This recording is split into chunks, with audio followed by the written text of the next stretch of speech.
Hey, this is Alex Botmation Rising. Today I want to show you my talking plant project. As you can see here, I have a really sad looking plant that's definitely in desperate need of watering.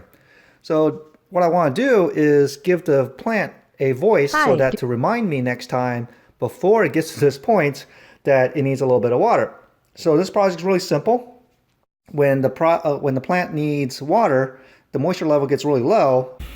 So what I got here is a Raspberry Pi hooked up to a speaker over here, and inside the plant, go into the jungle here, is my sensor, which I'll pull it out for you.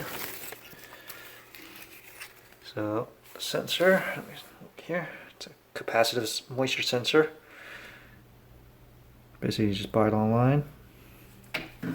So on top of that, what we're going to do is we're going to also use facial recognition so that just in case no one's around, this plant isn't just going to talk to itself. And when Hey, no one, hey. obviously no one's going to be in this room. So I'm going to run a short clip.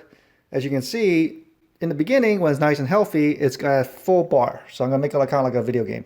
So at full bar, it's really great. And over the course of several days, the moisture level starts getting dry and dry, more dry. And eventually the health bar goes red. And what we're going to do is then at that point, once it sees me next time, it's going to go, it's going to bug me, it's going to speak up, and it's going to say, hey, I need some water over here, please. Hey, hey. So I'm going to Can give it I some have water. some water, And please? and then once I give it some water here, as you can see, I'm going to pour some water here.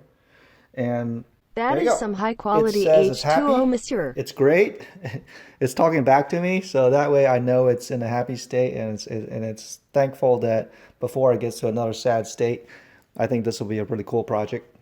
Okay, so for this project, all you really need is a Raspberry Pi Zero W, a capacitive soil moisture sensor. Attached to the moisture sensor is you're going to need a I2C adapter, which you can get from a company like Adafruit. This model is ADS1115. Whereas the moisture sensor you can find like on Amazon. You basically just search for capacitive moisture sensor version 1.2 and you're pretty much going to find this guy. So to wire that up is relatively simple. You just basically use a you gotta power the I2C board up with a little bit of help from Adafruit. They have a quick help guide that you can follow. I'll show you guys the link.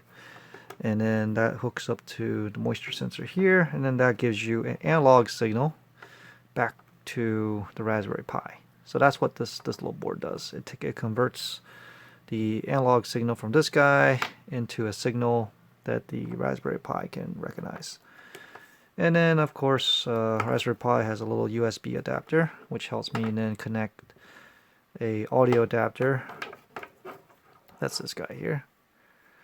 And he connects it to the speaker, which then I can output any audio file.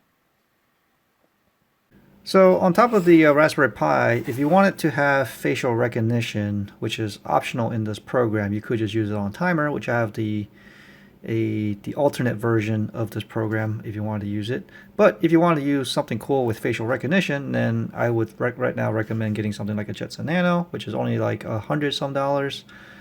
Give or take, once with all the materials, probably like $130. What you can do is you basically get a Raspberry Pi camera that hooks into the Jetson Nano, and it will then, you can place it anywhere you want, and then it could just basically sit on a table, wait for you to recognize your face, and then initiate a signal to the Raspberry Pi. In my case, I'm using MQTT, and it's going to tell the Raspberry Pi that you are present, and then the Raspberry Pi would then issue out the sound audio files, and then that way this thing is just not chirping on its own when no one's around or the wrong person is in the house and they're just constantly getting annoyed by this plant. They don't know why it's talking to them. And check out, if you want to see how to set up a Jetson Nano for this project, check out my other video. Look in the description for the link that does a Jetson Nano quick start guide. So check out the project posted in my GitHub page. Also check out my blogs just to get the latest updates on my latest projects. And if you like what you see, help support by subscribing to my page and sharing it with your friends. I'm trying to generate more subscribers right now, so that way I get to a pretty good, decent point. All right, thanks for watching. See you next time.